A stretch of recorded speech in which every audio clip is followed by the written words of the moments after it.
J'ai découvert la méthode Saint-Pégramme il y a 10 ans, au début de mon parcours de reconversion. C'est Aurore Ponsonnet, la créatrice de la méthode, qui m'a formée. Aurore a créé la méthode Saint-Pégramme en situation de rééducation de l'écrit avec des enfants. Et lorsque moi je l'ai découverte, je l'ai immédiatement utilisée avec une classe de CM1 et CM2 à l'époque.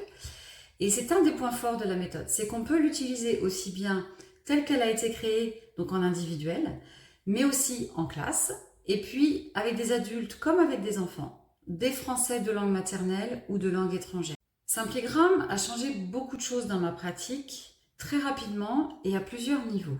Tout d'abord, la compréhension profonde des termes de la grammaire m'a rendue plus sûre de moi en tant qu'enseignante et maintenant en tant que formatrice. Avec Saint-Pégramme, les apprenants, qu'ils soient adultes ou enfants, manipulent les briques, les cubes, les schémas, et en fait, ils manipulent la langue.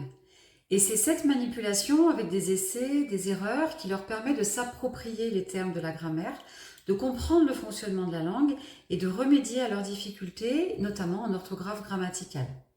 Les apprenants prennent plaisir à manipuler le matériel, et en fait, ils prennent plaisir à manipuler la langue.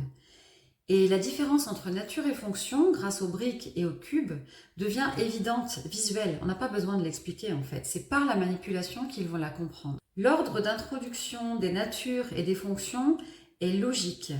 Et maintenant, je sais exactement par où commencer et jusqu'où je vais aller. Et c'est très rassurant, en tant qu'enseignant et formateur, d'avoir cette progression en tête.